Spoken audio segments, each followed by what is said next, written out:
Famcast Media. Bitch.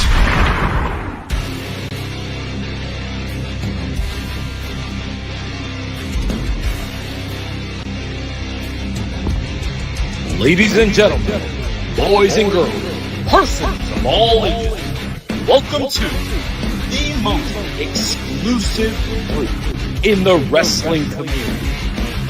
And now, your hosts, first, from Guadalajara, Puerto Rico, Macho Rodriguez, and his tag team partner from New Brunswick, Canada, God's Gift, Tyler Taylor!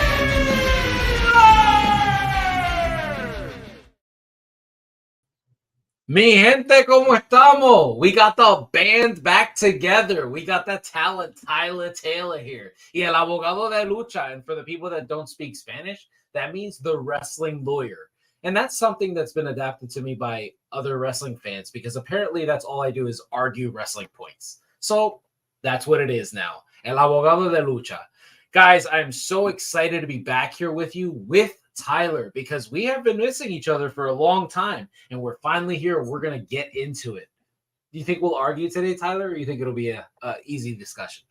I don't know. Well, we're going to talk Ospreay here in a little bit, so then we're probably going to argue. Yeah, we're probably going to argue. But just be nice and we won't. Yeah, absolutely. And I'm sure there are topics that you want to talk about, you know, based on our my previous shows like Without You there. I'm sure there are things that I said on there that you probably had some bugaboos about. But why don't we get started with something great? Why don't we get started with possibly the best TV match in the past 10 years of professional wrestling? What a great way to introduce these two talents by giving them both a spectacular moment on Monday Night Raw. And we're talking about Ilja Dragonov versus Bron Breakker. Tyler, I know you're not the biggest Bron fan, but we both love Ilja Dragunov. What were your thoughts on the match? Yeah, man, I thought it was great. You're right. I'm not a huge fan of Bron, but I liked what he did. Having a competitive match with Ilja. I liked what I saw there. I like that they let Ilja get some offense in, and it felt like a fight. Yes. That's the thing to me is it felt like a fight. It felt real. It felt I was just actually watched Raw before we went on, and I was thinking to myself, I'm a huge fan of like the early Raw is War era. Yeah, yes. And I was thinking to myself, it really kind of felt like one of those episodes. Like the last couple of weeks, I'm really, really digging the whole vibe. Yeah, I agree with you. I mean, going back to last week, me and Arthur were able to go to the show here in Hershey. I gotta tell you, man, when they call us marks, when they say that we are marks, Hershey is a mark crowd because, wow, they were cheering every single babyface and they were booing every single heel. Nobody booed more than Dom and Liv Morgan.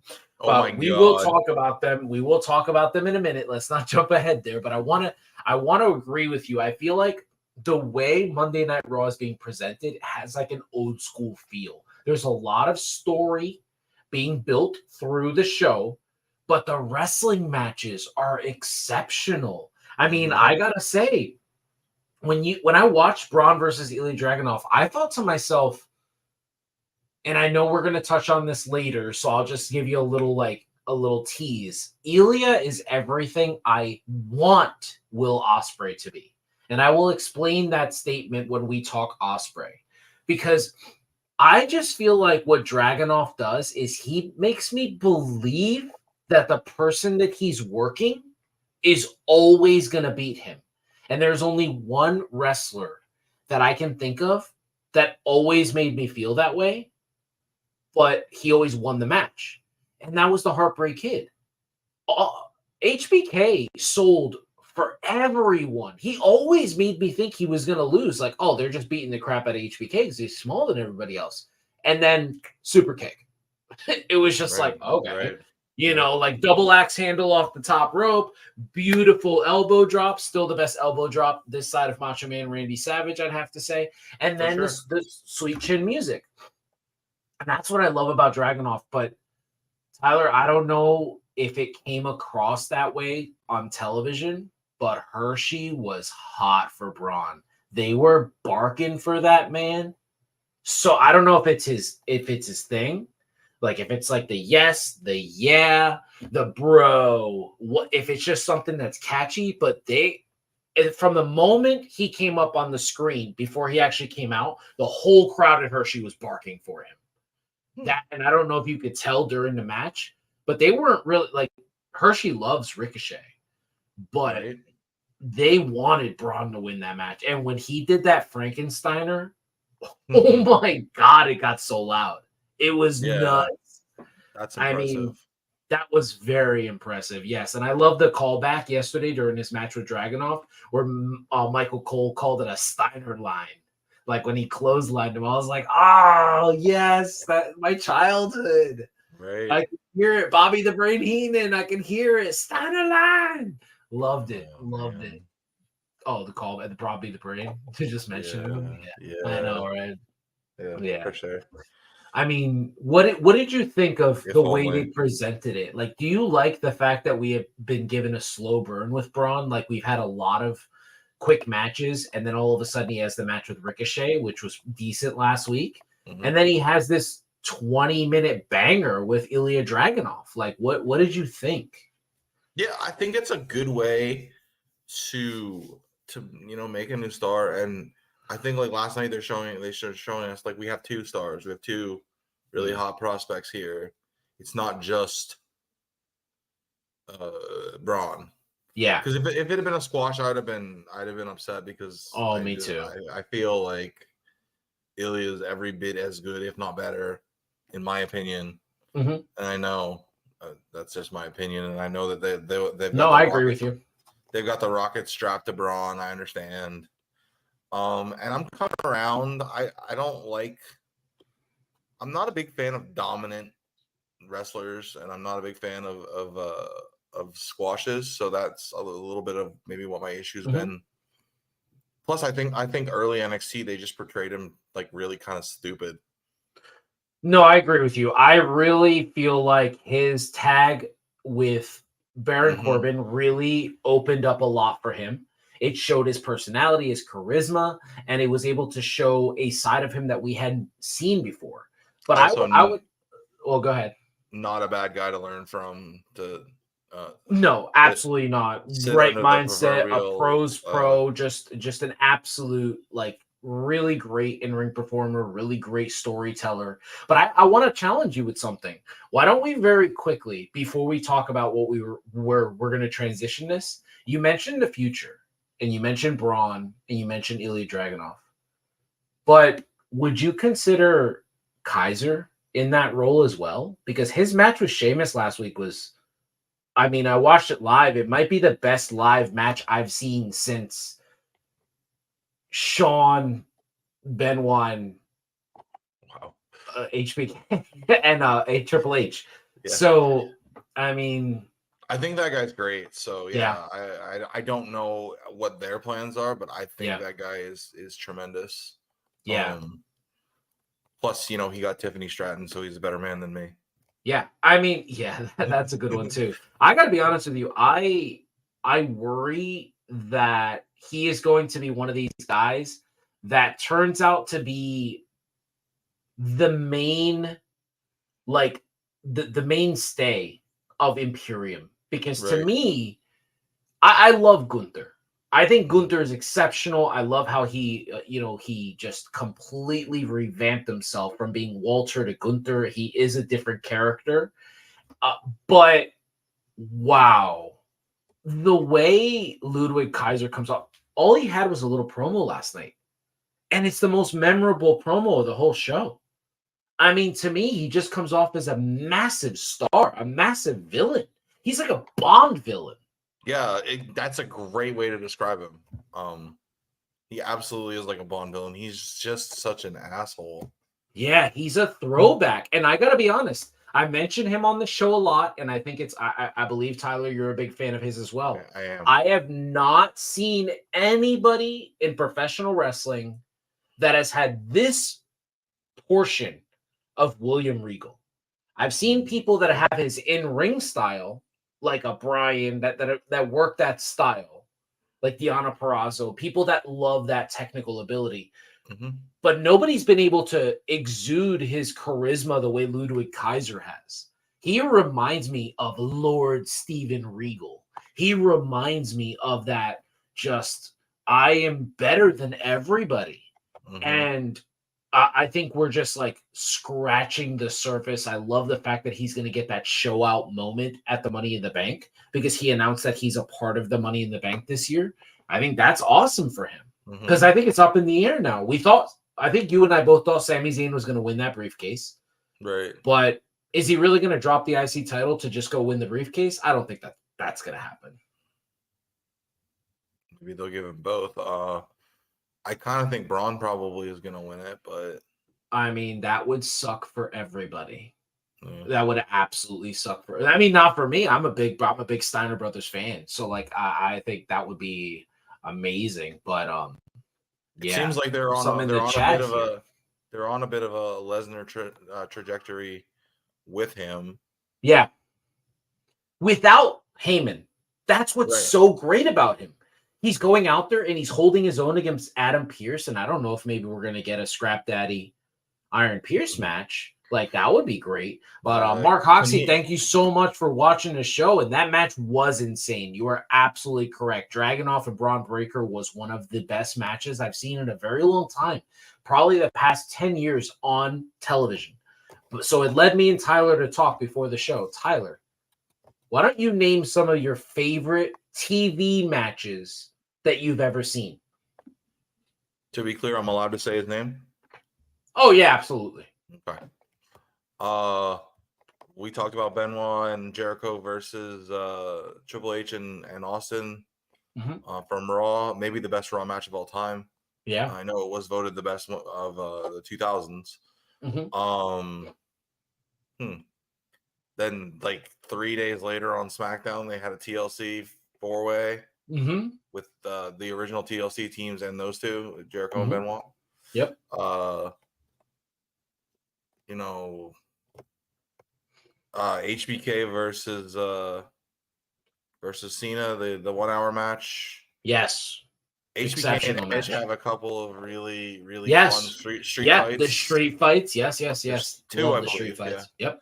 HBK defends his World Heavyweight Championship against Owen Hart on Monday Night Raw. That's one of the best. That's when it was DX. Yeah. Oh, yeah, man. I want to watch that match now. Yeah, that was a great match. I mean, Sean is all over this list because he just killed it every single night. HBK Mankind match from Raw in like just after Sean turned heel. I love because you can just see the way he's working, just subtle differences. I just love what a master he was. Let's go throwback with the Rockers 1-on-1, HBK versus Marty Jannetty for the Intercontinental Championship. Sure. I mean, one of the best Raw match up until recently. I thought that was the greatest television match I've ever seen. That match holds up. On the same show, 1-2-3 Kid getting the upset over Razor Ramon. Yep. That is an exceptional match as well. I mean, I love that match as well. 1-2-3 Kid versus Brett. Yes. I mean, I think that's Sean Waltman's favorite match he's ever had. Yeah, I believe he said that recently. Yes, that is a great match. Another match that I really love is the I'm gonna shut you up match. That's what I personally call it, and that's Stone Cold Steve Austin versus Chris Benoit, the 10 German suplex match, because at this point, nobody thought that Austin could go. And there was a lot of people that didn't watch him as Stunning Steve Austin. They didn't know that he was one of the best wrestlers walking the planet. And a lot of things happen over like time. And guys that are just at the top don't need to work those styles anymore. So they change up. They work less like John Cena did, right? But he's not John Cena. Stone Cold Steve Austin, like Steve Austin is one of the best wrestlers ever. He's on everybody's Mount Rushmore. He's possibly the greatest superstar of all time, the most popular superstar of all time, and he's an exceptional worker. So Austin had an amazing match too. I have to say I'm with guilty Benoit. of not appreciating him at the time, probably. Yeah. But looking back now, yeah. Big fan. They had 2 TV matches in the same week, did they not? Yes. Yeah. Yes, May they of did. 01, yeah. I can remember sitting on the edge of my bed watching it on tape raw. Well, a lot of people don't even realize this. That month for Austin on television was fucking bananas. He worked Spike Dudley. That was a great match. He worked Rob Van Dam. That was a great match. Everybody thought RVD was going to beat him. And then he had the 2 matches with Benoit. I mean, Austin really showed out. He would have also been the same time as the 2-man power trip versus the Calgary Kids, and no, he wasn't in that 4-way. Okay, yeah. No. Yeah, man. And that's crazy because that's at a time where they can't afford for him to get hurt, so they should have been protecting him because Hunter had just gone down. Rocky was doing movies. Yeah. I'm so glad you brought up The Rock because one of my favorite TV matches that never gets to shine, and it's actually on both men's DVDs, is The Rock versus Eddie Guerrero. Yeah, I just think I saw somebody on one of those lists. They were hyping that up the other day. Yeah, I mean the reversal for the Rock Bottom is one of the best ever. The promo going into it, the fact that Eddie Guerrero was getting shredded, but he still held his own because that's what he did. Eddie versus RVD ladder match. Yeah, 100%. Love it. Match that never happened. Oh, that's a great match as well, too. Yeah, Chris Jericho versus Triple H with the APA along with. So, yeah, but it's so good. Those guys had amazing chemistry. They really did. They really did. If you want to go to WCW, just pick a cruiserweight match or a TV title match back in that era. Yeah, I agree. I mean, my personal favorite, Benoit Booker, the best of 7. Those matches are amazing. Sting versus Diamond Dallas Page World Heavyweight Championship opening match. That's a great match. Yeah, I mean, those Bret the Hitman Hart versus Kurt Hennig for the United States Championship. That match, those guys are old. They're past their prime, and they're still going out there killing it. Bullshit. I mean, yeah, what? Bullshit. Never past their prime. Yeah, I agree. I actually just watched an amazing video. I don't want to segue off this stuff. We can jump right back, but I just watched this amazing video of Kurt Hennig. He hit a spot, and it was right after Ravishing Rick Rude had passed away, and he took off his singlet and he did the hip swivel as like to pay a tribute. And I just thought I was like, man, that was that's beautiful. So cool. I love it. Wrestling's a love story. Yeah, but yeah, television matches, Minnesota boys. Yeah. Benoit and Bret. Yeah, Benoit Bret, absolutely the Owen Hart tribute match. But we would not be true Shawn Michaels fans if we didn't talk about the match that was supposed to make the future, which is Shawn Michaels versus Shelton Benjamin. That was supposed to make Shelton. I don't know where things got messed up. I just think he doesn't connect with the audience. I suppose he's just one of those guys because even I feel like Shelton wrestling today is still that fucking good. Right, and I'm a huge fan. Gold standard. I loved it. I love when he was with his mama. I feel like if that mama thing happened now, he would be over like Rover, man. Oh, for sure. Thanks, Conrad. Yeah, absolutely. Yeah, so I haven't listened to the show in a long time. I have to go back and listen to some episodes.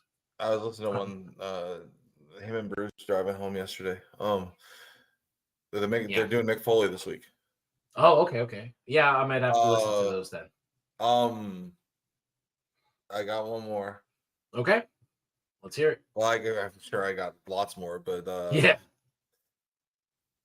Daniel Bryan versus Bray Wyatt in the cage. Oh my God.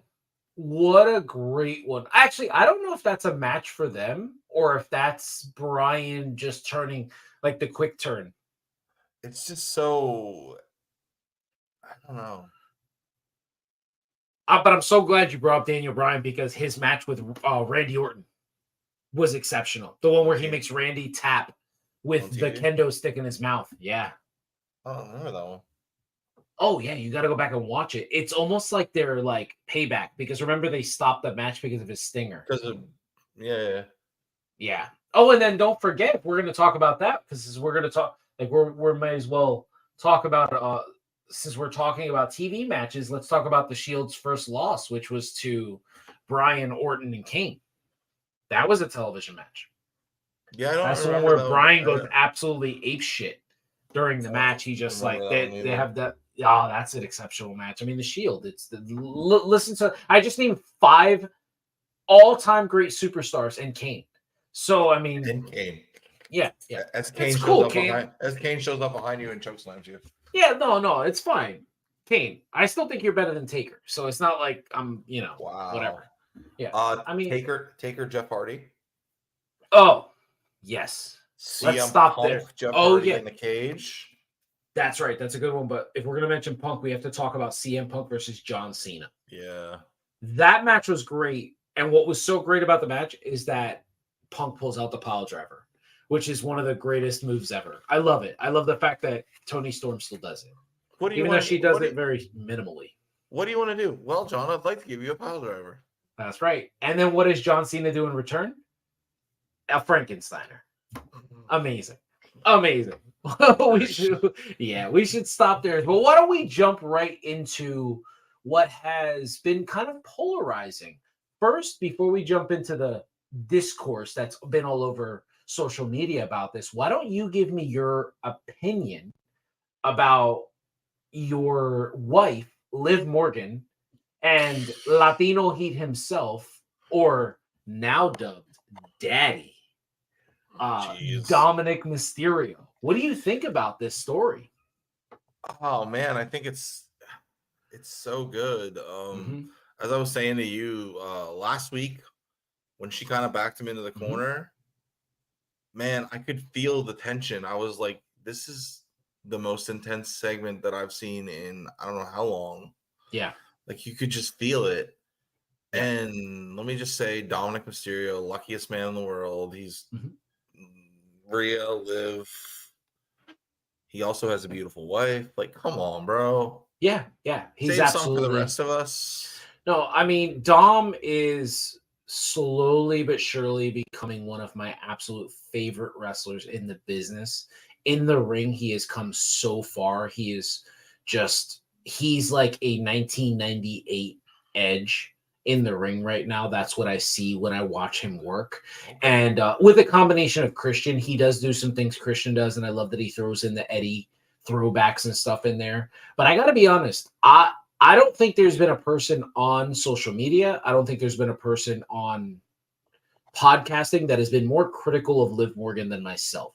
I have not been a fan of hers. I love that she reps the 201, being a Jersey kid myself. But last week, being there live, seeing her cut that promo talking about how she's the only woman to eliminate Rhea Ripley. She essentially put Becky Lynch into early retirement. The way she laughs maniacally. I gotta be honest with you. This is her character. We finally have it. I'm the one that does shit that when you don't believe I could do it. I am going to shock you and I'm going to rub your face in it. She's petty. That's the perfect. I'm going to steal it from Joy Taylor. One of my favorite podcasts to listen to is Speak. I love Miss Joy Taylor, Dr. Joy Taylor. I love her. But one of the things that she's known for, she's called Queen Petty. I would give that name to Liv Morgan because everything she does is as like a payback. She's Queen Petty. And I think we finally found her character. It works.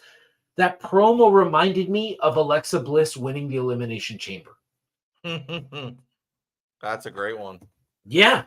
I love the I'll show you, you'll see, and then when she does it, she just will not. Because I kind of feel like that's how I would be to the people that doubt me. Absolutely. Like, to segue, well, not segue, but just to show an example from another sport. a guy both of us are a fan of, Bubba Wallace. He's Yeah, got a lot of haters. He's got a lot of haters. A lot of haters. A couple years ago when he won a race, I believe it was at Kansas, and he got out of the car, and the first thing he said was, "This one's for all the haters." Yeah. Yeah. 100%. Dude, yeah. Like I'm just not, I guess I'm just not a graceful person, but like when you tell me I can't do something and then I do it, I'm gonna let you know. Absolutely. I love it. It reminds me of Joe Kelly and Carlos Correa, the little like meme where he like, he's like cry about it. Like I just struck you out. And Correa's like, throw me a fastball. You know what I mean? Like, it's just like, you tell me I can't do something. When I do it, I'm going to rub it in your face. And I love this version of the character. I love the progression of like her being like crazier and crazier every week. But the thing is, it's not AJ Lee. I made that mistake of having that conversation with you via text. It's not like AJ Lee because what she's doing is methodical. Right. She is planning everything. She's manipulative. She's gaslighting. She is giving us all of the things that are taboo to be today. She's giving it to us in the form of a character, and it's working out beautifully. Right. How can I be the most hateable character? And of course, this, as you referred to, I don't think we're on air yet, but the sickos like us, we love it. Yeah. Absolutely. Yeah. I mean, look at the way it's turned me around. I mean, I've said this before, and I'm not to bring up Miss Joy Taylor again, because I do love her, but she's the one who gave me this mantra. With new information comes an evolved thinking. And watching Liv progress, I have come to the realization that the Becky Lynch match, although I did feel, and I think you and I had a conversation via text, she had to beat Becky because Becky had to make her.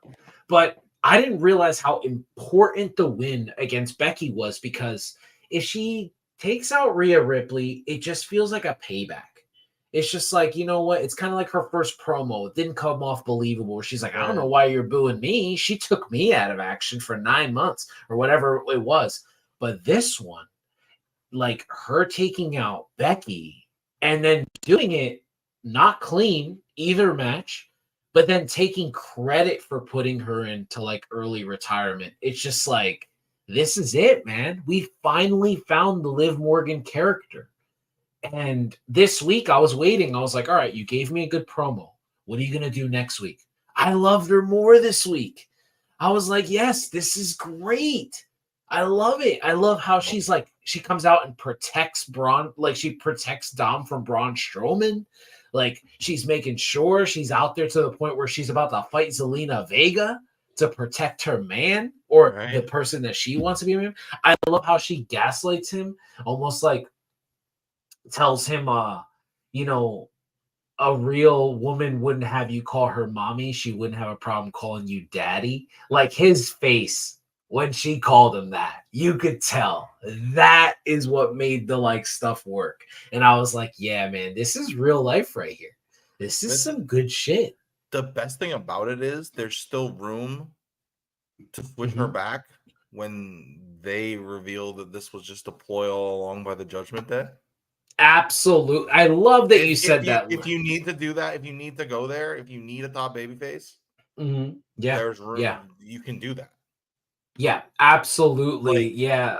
Love Liv's character. Please, bitch mode. Yes, she does. Absolutely. She does a great job of it. And I'm sure she's going to call herself that on television soon. Like a year from now, though, like when you need to break the glass, it's there. Yeah. Absolutely. That's what that's something that I said about Triple H is I feel like he's putting people just like he's putting the puzzle pieces just in the exact right places for them to be successful and to play the roles that he needs them to play. Yeah, I agree with you. When I'm watching it, I think to myself, wow, like everything makes sense. It just like nothing feels out of place. And I love how he takes his time with things. Like almost like I'll give you a perfect example of taking your time of something.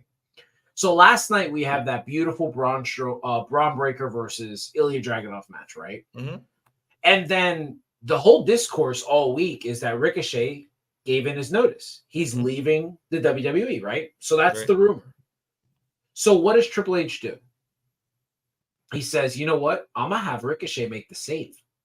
I'm going to have him pump up the crowd and let the crowd think like, but I thought the rumor was he was getting written off TV today.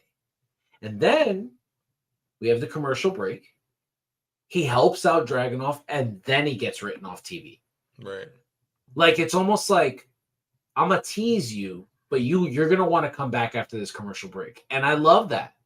I love that. I thought that's the way to go, man. Yeah, I think and I think it's the right decision for him. Yeah. I just don't think he was ever going to get any higher than he was. And yeah, I agree with you. I mean, I when I look at him, I hate to say it, but I just feel like he's one of those guys that he kind of got everything he was going to get. North American champion, Intercontinental champion, United States champion, speed champion. Like, he was kind of put in a specific spot. And unfortunately, I think he's 35. Yeah. I think it's kind of one of those things now that he kind of has to go out there and remake himself at this age, and it sucks. And I really hope we get the version of him that I love the most, which is Prince Puma. But I guess we'll see. Do you think maybe he's just one of those guys that's a better fit on the other channel? Maybe. I mean, I think about the way Tony Khan books. So why don't we jump right into that? Tony Khan made a comment recently that he books for the sickos. He doesn't book for the casual wrestling fan.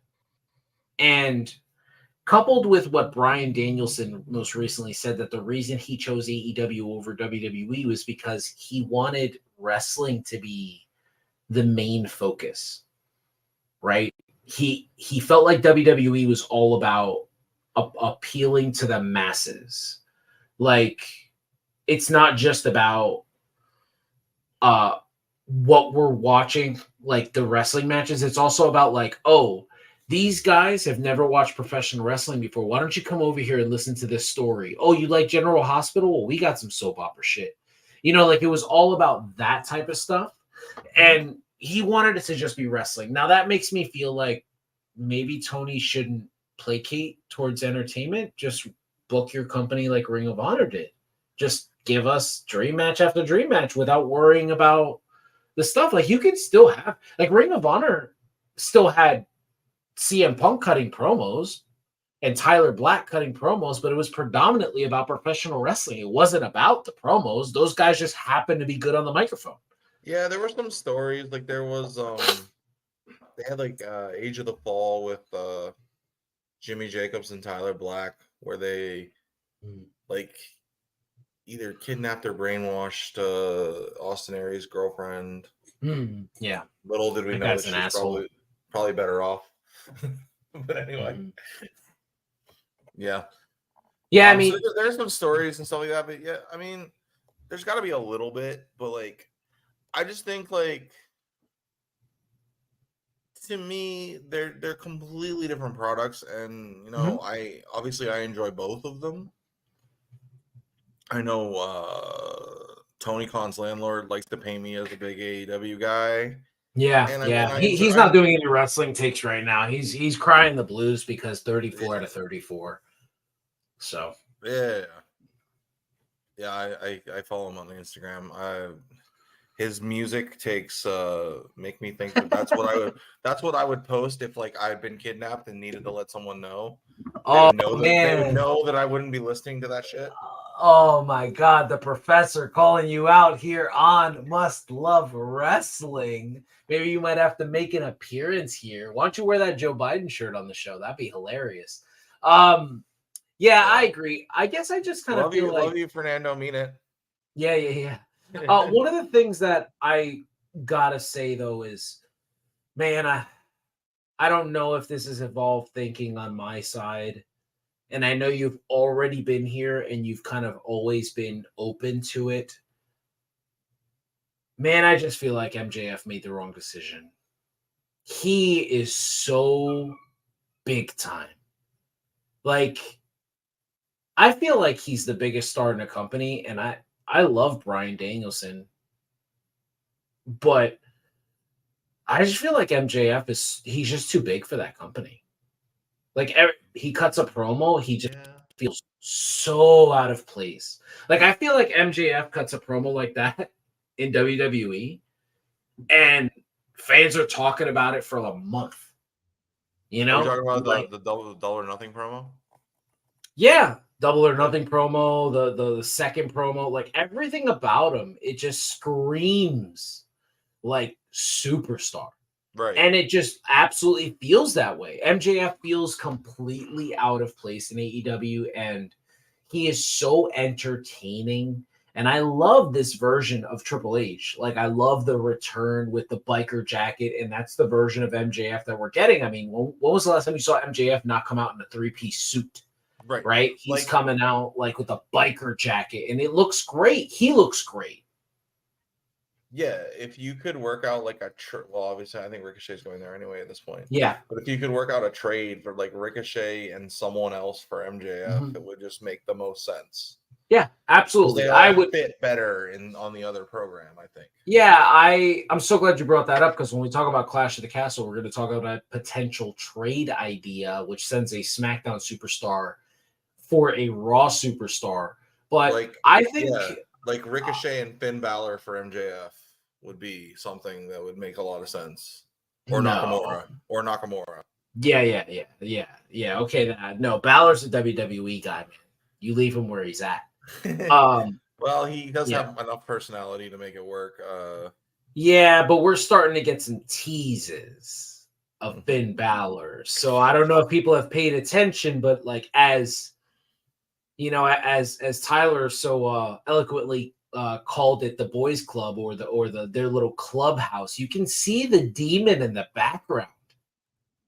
You see the demon Finn Balor in the background now. So it's almost like a tease. I meant to look for that. And it's like, here we go. Are we going to get the demon back? Because that would be great. What I know they can never do it because it takes hours for them to apply that makeup. But can you imagine the Money in the Bank where Finn Balor's a part of Money in the Bank? He gets like taken out on a ladder, goes to the back, and returns as the demon and wins the whole thing. Like, that's just crazy fantasy. But like, yeah, because Penta did it.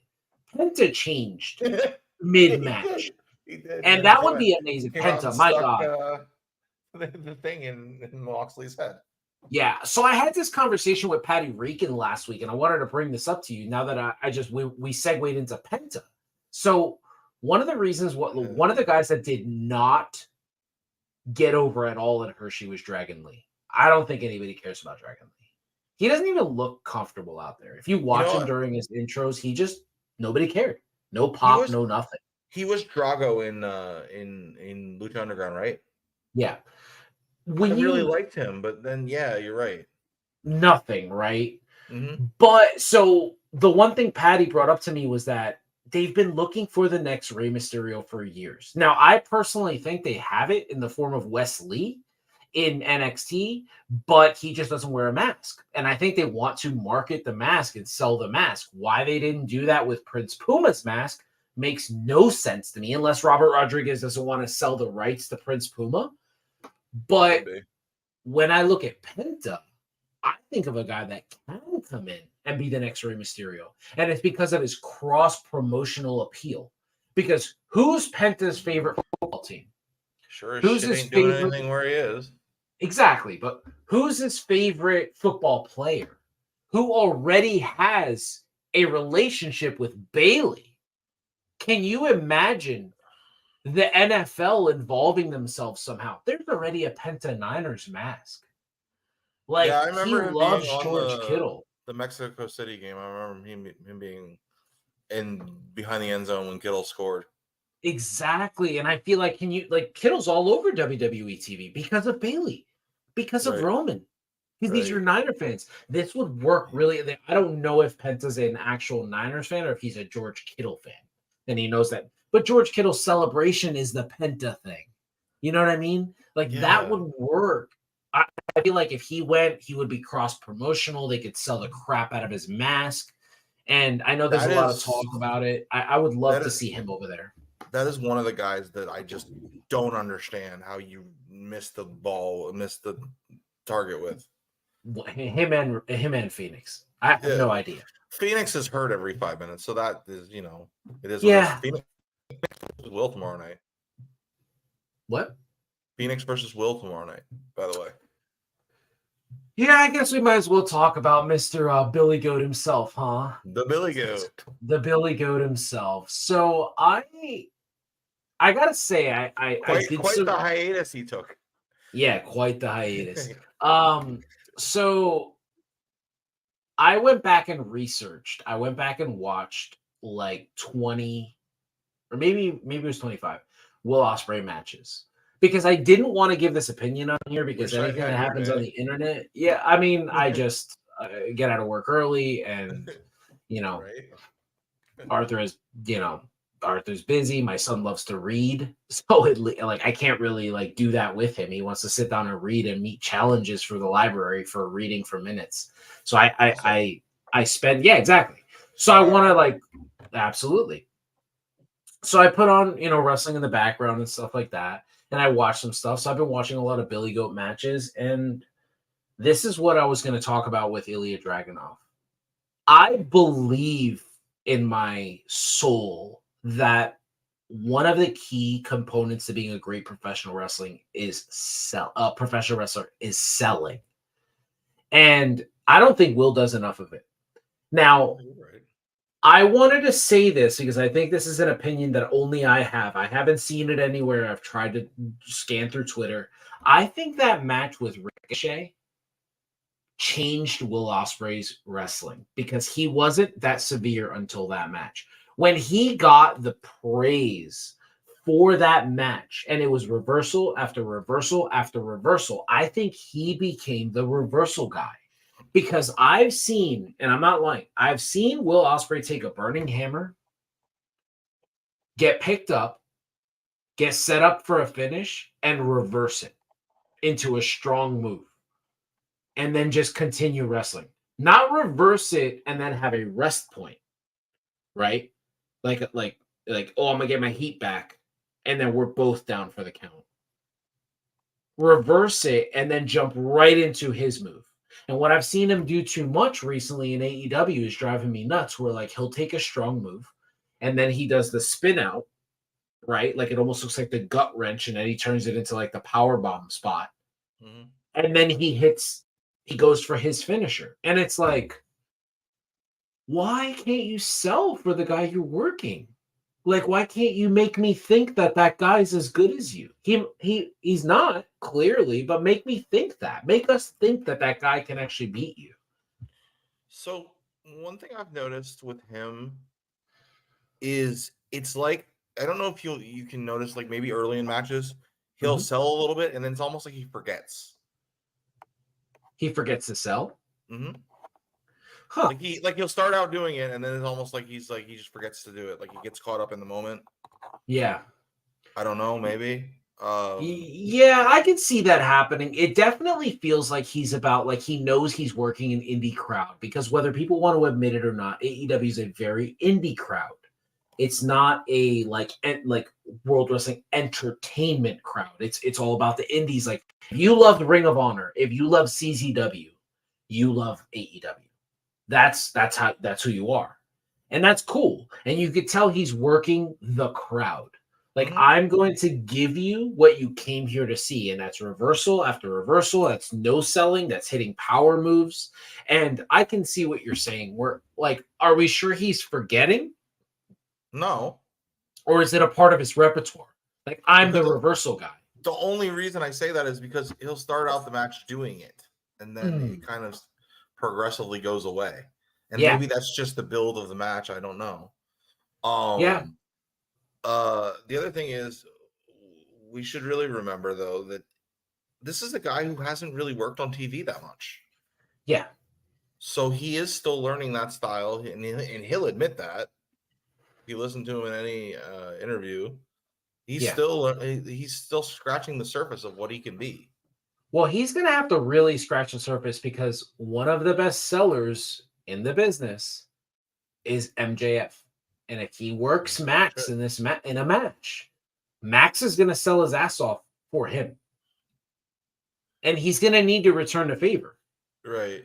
You know, like Max isn't one of those guys that's going to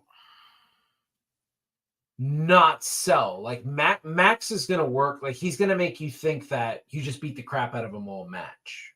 Like that's part of his thing when he wrestled CM Punk in the dog collar match, when he wrestled the Iron Man match, the Pillars match. He sold almost all match, and then he comes out with his gimmick. You know, like you know, but that's the other his thing to remember is in those matches he was working as a heel.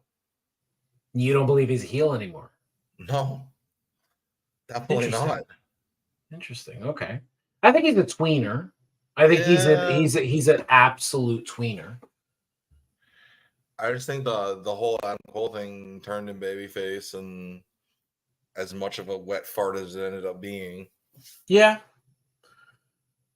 I mean, I gotta be honest, I don't really like when AEW needs to point out WWE in a promo. But I will say this, and I don't know if this makes me a hypocrite. I do like callbacks in promos. I like when Max says things that were said in promos in the other company. I don't want you to tell me about the company. I don't want you to bring up Vince. I don't want you to bring up The Miz. I don't want you to bring these people up. But if you steal a line from the promo, I would love that. And oh my God, the reaction Maxwell Jacob Friedman will get if he does not accept a match against Adam Cole and says, if I wanted to wrestle somebody talented in your family, I'd wrestle your girlfriend. Mm-hmm. Like, that feels like a Max line. You know what I mean? Like, I'll save myself for the better wrestler in your family. Like if he really hits him hard. Because that's what he does. And you know why that would work so well, Tyler? Because we know that Adam Cole can cut his ass down to size as well. Yeah. Like, Cole is exceptional. And that's what I think. That's why I think it works so well. Because Adam Cole, he can take that hit on the mic and then he can give it just as bad. You know what I mean? So I would love that. I would absolutely love that. But now that we've talked about pretty much everything there, and we did talk about Liv Morgan, which is your girl, and we did talk about Will Ospreay, and we did it in a respectful manner. Why don't we preview Clash at the Castle? So, Tyler, are you looking forward to this PLE? Do you think it's too soon to have this PLE? Well, actually, the timing works pretty spectacular for me because I'm off Saturday and I can watch it live, and you know. Yeah, absolutely. I am. I'm excited for that as well. But if it you're is willing. I was gonna say, if you're willing, maybe that night you and I can jump on and do a Clash at the Castle reaction show. Yeah, that might work. Yeah, I think that would work really well because then we could get that out there. We could kind of talk about our ups and downs, and we clearly have a difference of opinion on the main event. We definitely both. It looks like we're on the opposite sides here, which that's fucked up because you can't root for that, and then I'm like against it. Like you can't. I'm just saying that's fucked up. I mean, but anyway, I'm good either. I like both guys. Like I'd be good either way. I just feel like too soon.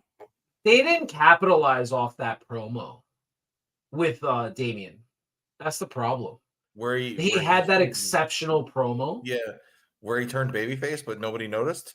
Yeah, and then nothing happened. Yeah. Like it was just like I thought this was it. I thought that was like the let's go. Like That's the way to do it. And then it's not like he's cutting generic promos. He is saying some good, compelling shit when he comes out there.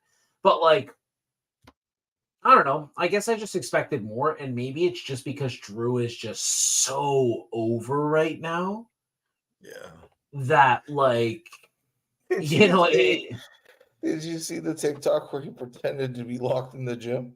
Yes, absolutely. Just spectacular. The way he's been trolling CM Punk. I love it. I love his facial expression last night when the crowd chanted CM Punk and he went from being happy to like visibly annoyed.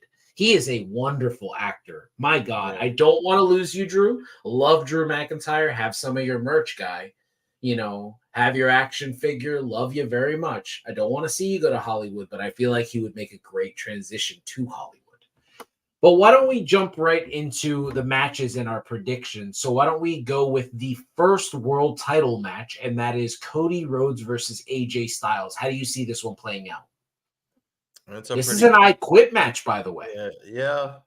It's a pretty clear win for Cody. I think, AJ's just kind of there to make him look good. And obviously being the sniveling, conniving heel that he's been lately, it's gonna make it look good to see him get his comeuppance and say I quit. Yeah. I think it'll be an awesome match, but I don't think there's any doubt how it comes out. Yeah, I agree with you. I gotta say I'm a pretty emotional guy. I do wear my feelings on my sleeve. I'm out in the open. Never noticed. And I definitely am one of those people that appreciate when something gets someone so emotional to the point where they well up. The interview with Chris Van Fleet and Mark Henry, I recommend everybody go back and listen to it. He talks about the Mark Henry spot that he invented, and he gets very emotional because no one invents anything in professional wrestling. Everything's been done, and he did something that is used constantly now, and it is a spot that he made up.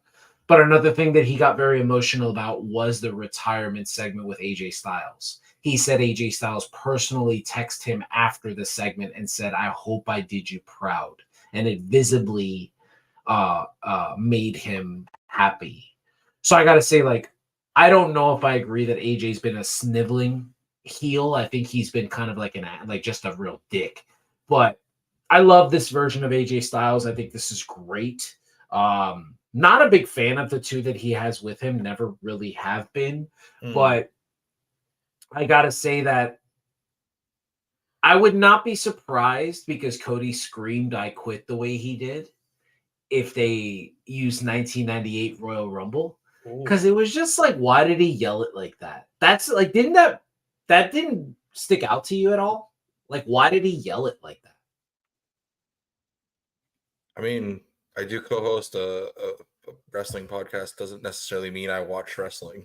Oh, okay. I haven't seen it. Well, Cody tells them that they're going to have a match at Clash of the Castle, and then he says, not just any match, and then he yells, like veins coming out of his neck. Like he goes, I quit, like match. And I was just like, I get the whole point of your promo. Your promo was great, as they have been, but like, why did you yell? And the only thing I could think of is they're going to redo 98 because that's kind of the theme right now with AJ, right? So like, yeah, that makes a lot of sense. The only way I see them doing that is if they're going to switch it back.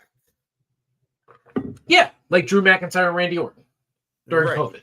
Yeah, absolutely. No, I don't expect, like, what if this is Cody's SummerSlam match?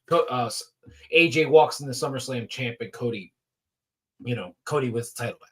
So what do we do, like Hell in a Cell? Because where do we go from I quit? I mean, it's Cody Rhodes, so probably a strap match. Could do that. I mean, I'm thinking about going to SummerSlam. 5-hour drive. Where's Ginger? Ohio. Oh, Cleveland, yeah. Yeah. I'm thinking about it. All right. I like that. I think that's a really good one. I like that idea. Of the Mark Henry. The tape. Yeah. Oh yes. I love that. I think that's a beautiful spot too. I think that's a really great spot to do. I think it wrestling fans will wind up going back and watching the 1998 Royal Rumble I and don't know if they seeing. want people to do that.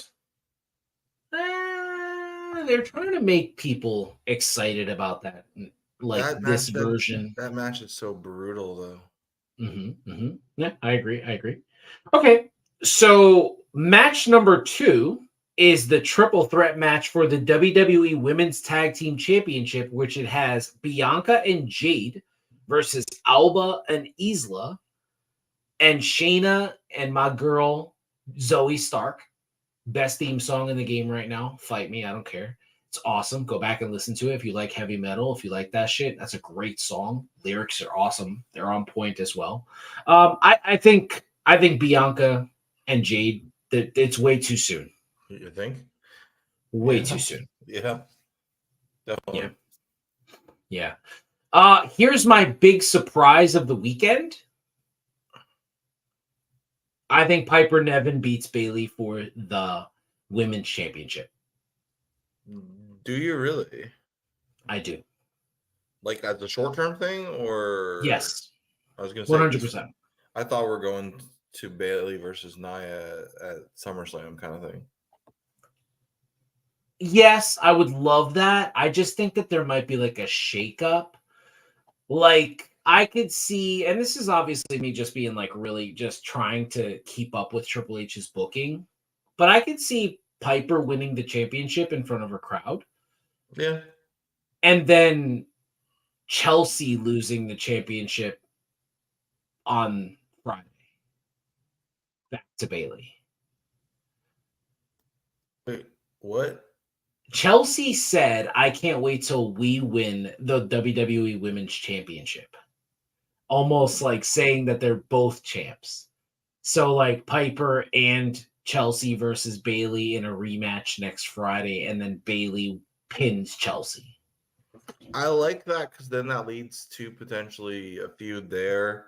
Yes. And gets another, as we always talk about, woman's story away from the title. Agreed. And Chelsea she's hot shit, man. She's amazing. Everything she does is brilliant. She's really good. Yeah. She has been one of the best free agent signings that any wrestling company's had in years. She has completely excelled. She took a Karen and made it likable, bro. Likable? No, yeah, nobody likes a Karen, but entertaining. Entertaining, yes.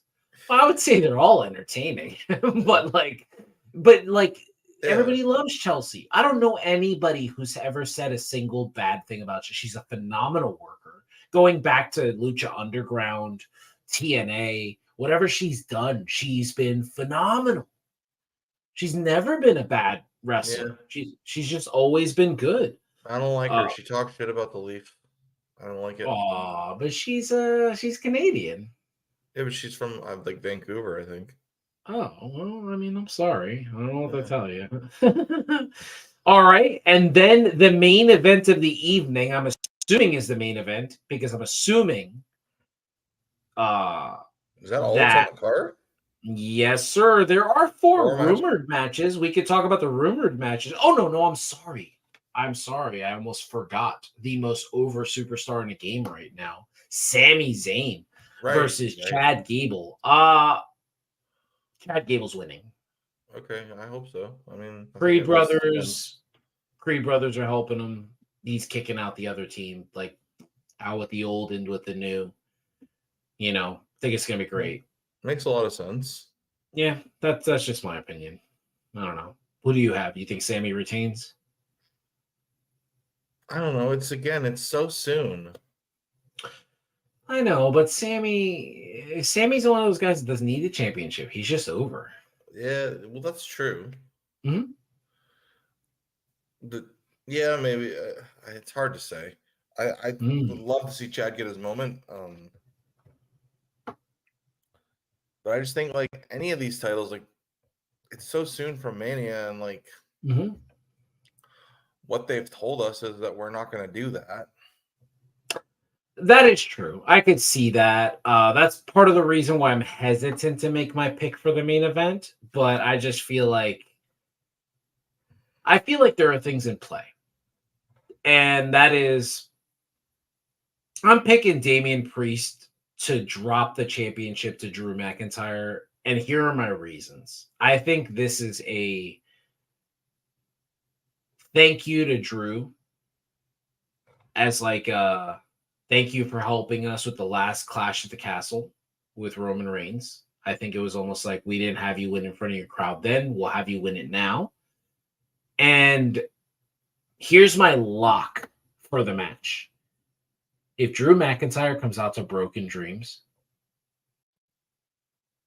there's no way he loses this match. And my final opinion about this before you go, I think he outsmarts CM Punk when CM Punk tries to cost him the championship. I think he has a plan. And I think he's going to let us know about it on Twitter later. That could be. Yeah. So for me, you just talked about Sami Zayn not needing the title. Mm-hmm. Drew McIntyre doesn't need the title. No, I agree. 100%. The only thing is, if he keeps losing in these spots, he's going to go down the card. Not if he gets screwed. And none of us want that. Yeah. No, he's not going down the card. He's one of the he's I mean, we've heard it. We've heard wrestlers from other companies talk about Drew McIntyre. Like, I forgot who was the legend that said it. Like, he has the opportunity to be the Rock of this generation. Like, who was that's wow. Yeah. I mean, he has that opportunity, but I do agree. If he loses clean, or if he loses because of the Judgment Day, then yeah, I could see him going down the card. But if CM Punk is the reason that he loses, right? Because then he'll just branch off into a feud with Punk, and that's another reason why I just don't think he wins, because I think he's gonna feud with Punk, and then that feud doesn't need the title.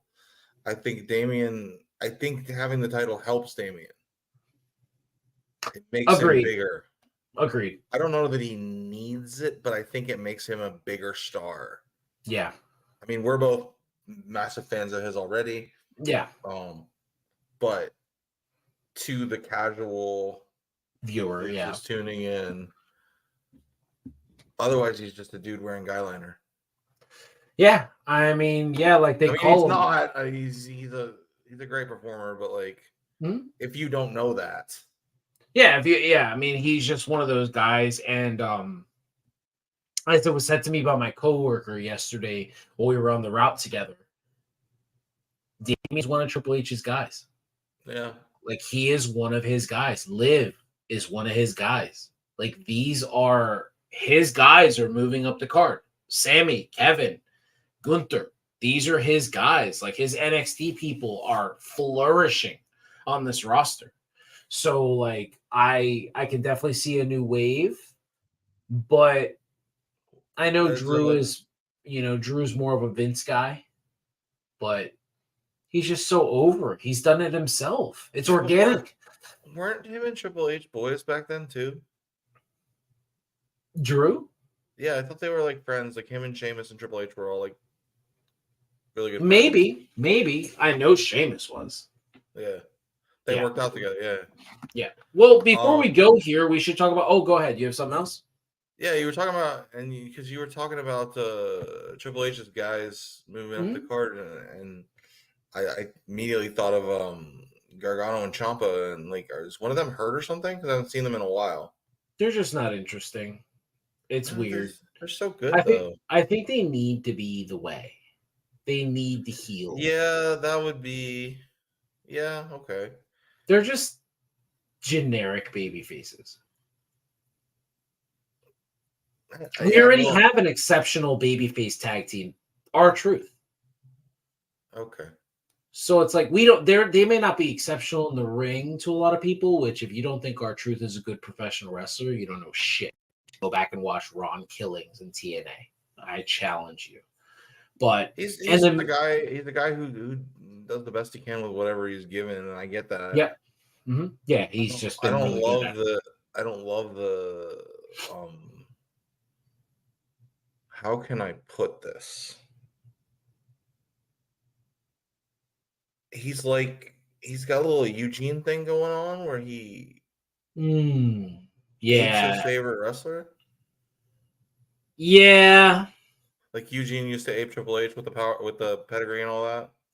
It sucks. Nick Dinsmore was such a good wrestler. It sucks that he got Right. played, like he got put into that spot.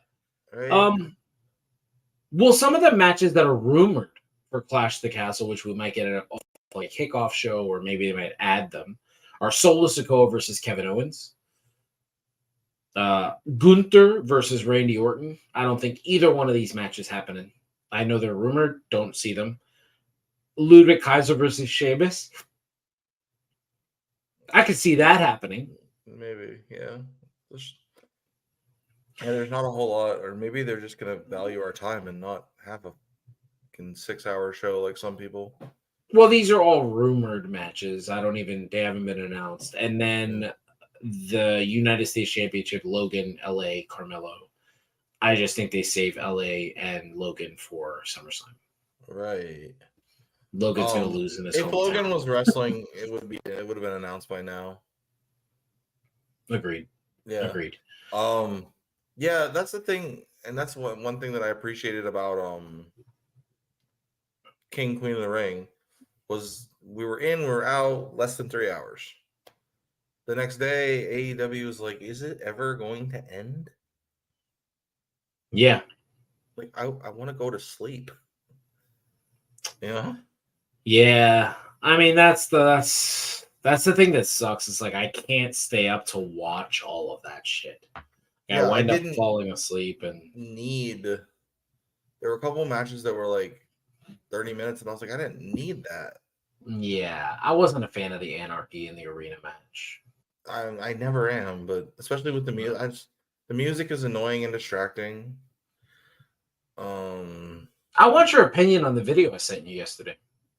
Is Adam Copeland selfish? I don't think so. I think he should have landed differently, but I don't think he expected that to happen. I mean, I just meant the spot. What, like, not the fact that he got injured. Just like, did you think about what the guy said? Like, we were gonna have a hardcore match. Why did we need this spot if the biggest spot in the match was Gangrel? I don't know. I think he's gonna miss Wembley, and that was the whole reason he signed with the company. To me, sucks. It does suck. But honestly, I kind of wanted to slap the guy across the face because, like, where do you get off? Where do you get off? No, I don't. Yeah. He's earned the right to do whatever the hell he wants. Agreed. I agree with you. Wembley's 3 months away. Are we sure he's gonna miss it? Oh man, he broke his fucking leg. Yeah. like. Yeah. He's also broken his neck, and came back 11 years later, Tyler. Well, that's still pretty strong. Yeah. I mean, Saraya broke her neck, came back 9. A couple years later. 9. All right, whatever. We're fine. He came back, and then his first real match, he tore his tricep. Like, fucking shit. He's just been injured so much. No, the funny thing is, the match was over, and they were actually doing because this was during COVID. Yeah. It had been pre-taped, and they were doing some extra shots in the back or something. Yeah. That's when he tore his tricep. Fucking terrible. For the not greatest wrestling match of all time. He talked about it. Yeah, I haven't seen it, honestly. It's so long. Some of that stuff is hard to watch. Well, is it any longer than the friggin' Last Man Standing match from Mania? What match you talking about? Him and Orton from Mania, the Last Man Standing. Oh yeah, that's pretty long too. Yeah, the matches. I'm terrified the entire time. Yeah. I'm just like, please just get through it. We all wanted him to have the O2 Shawn Michaels, and we didn't get that. That's the problem. He's had some good matches. His matches with his match with Roman was amazing. His matches with Rollins were amazing. His triple threat, the main event with him, Roman and Bryan, super underrated match. Yeah. And Bryan was checked out of that fucking match too. Can you imagine being that good, being checked out of a match? That's insane. Just going through the motions. No, I can't imagine being that good at anything. But it's 3 phenomenal performers. That's the problem. Yeah, like it's just like how do you? It's not like it's Dean Malenko, Benoit, fucking Perry Saturn. It's like 3. Sorry, Perry. Didn't mean to like. Wow. Yeah, sorry. Poor Perry Saturn. Yeah, I know, right? I'm sorry. Best Death Valley driver in the game. Yeah. I love it. I love the I Quit match with Balor. I know you're not a fan. Edge loved it too, but yeah, I like the Hell in a Cell match. I think I'm the only person who liked it. No, it's good. I just felt bad that they didn't get to do everything they wanted. Yeah. And plus, poor Finn. Jeez. Yeah, the more I move away from that match, the more I agree with everybody. Finn should have won that match. Well, yeah, but that's not even where I'm going. I get them wanting to put over the babyface, but like he's got a torn calf, and then he has to have he didn't miss any fucking time. They staple his head. Nobody talks about Finn. Yeah, nobody talks about how Finn Balor hurt his calf, and he never missed time. He just he's got a torn calf. I saw him a month later. He walks in, not even a limp. Just exceptional. This guy is a boss. Yeah, absolutely. Such a nice guy too. Yeah, man. All right, guys. Well, thank you so much for tuning in to Must Love Wrestling. It was awesome to have you back, Tyler. Now we got the band back together. Now we can get back to doing these 2-man shows. You know what I mean? We can bring Fernando in here. Maybe we can do the 2 guys 1 cup thing to Fernando. You never know. Whoa! I'm just kidding. Going a little X-rated there. No. But Fernando Uribe, you're more than welcome to be on the show whenever you want. Rotten, thank you so much for producing our show. And Patty Reekin, hoping to bring you out of retirement, brother. Yeah, whenever you feel like talking some pro wrestling, come on here because the talent, El Abogado de Lucha, we're looking forward to talking more about professional wrestling. And guys, tune in Saturday for our reaction show for Clash at the Castle, as we find out who was right, who was wrong, and whether the show was worth tuning into. We will let you know, because the conversation between me and Tyler, it could get contentious, or it could be as civil as it was today. Maybe we were just, we were feeling each other out. This was our hugging stage. We'll definitely be more excited and more animated. I'm sure there'll be matches that Tyler loved that I did not like, and vice versa. And spoiler alert, Macho is going to say that whatever women's match is on the show was the match of the night. Well, probably not this time. Because it's going to be very, very hard, I think, to beat Sami Zayn versus Chad Gable. I feel like that's going to be... I mean, Cody versus AJ, like the whole show is...